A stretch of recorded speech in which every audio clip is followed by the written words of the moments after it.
All right, today we're working on a package. I think it came in either Alabama or Florida. I don't have the packaging, but basically you see how I started taking everything apart. This is for a 2004 Jaguar X Type, so I'm doing basically a Jaguar ignition repair.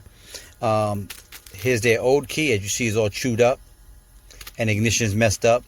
Here's the new key blade. What I do basically, I take your blade out, put it in the case, and that's it, and then I repair it. I'll come back in a little bit.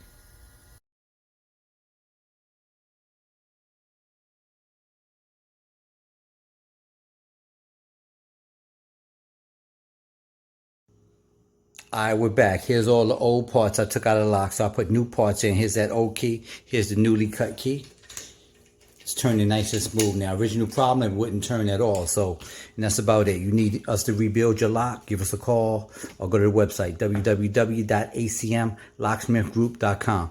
Best part, this car still uses one key for everything. Thank you.